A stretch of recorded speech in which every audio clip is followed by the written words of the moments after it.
Hello guys, welcome back to my mini vlog. ఈరోజు నేను ఏం చేసినానో నాకే తెలియదు. ఏదో ప్రయోగాలు చేసిన. నేను ఒకసారి వీడియో చూసిన, సో అట్లా ట్రై చేసిన. నేనైతే చికెన్ గుస్తాబా కర్రీ తోటి చేసిన, గ్రేవీ తోటి. ఎట్లా చేసినా చూసేయండి. ఫస్ట్ అయితే పిండి తీసుకోండి, అందులో ఒక గుడ్డు కొట్టుకొని దాన్ని మంచిగా చపాతీ పిండి లెక్క తడుపుకోండి. దాని తర్వాతనైతే దాన్ని మంచిగా చపాతీ వేసుకోండి. అట్లనే కాల్చుకోకండి, దాన్ని సన్నగా కట్ చేసేయండి నూడిల్స్ లెక్క. సో ఇట్లనైతే చేసుకోవాలి. దాని తర్వాతనైతే ఒక గిన్నె తీసుకొని అందులో వాటర్, కొంచెం ఆయిల్, ఇంకా కొంచెం సాల్ట్.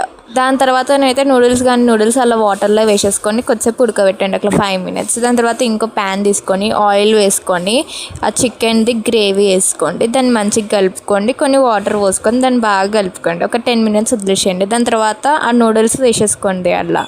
దాన్ని మంచిగా కలుపుకొని దగ్గరకు వచ్చిన దాకా వెయిట్ చేయండి. సో ఇట్లనైతే రావాలి. టేస్ట్ విషయానికి వస్తే సూపర్గా ఉంది. మీరు కూడా ట్రై చేయండి. లైక్, షేర్, సబ్స్క్రైబ్ చేయండి. బాయ్.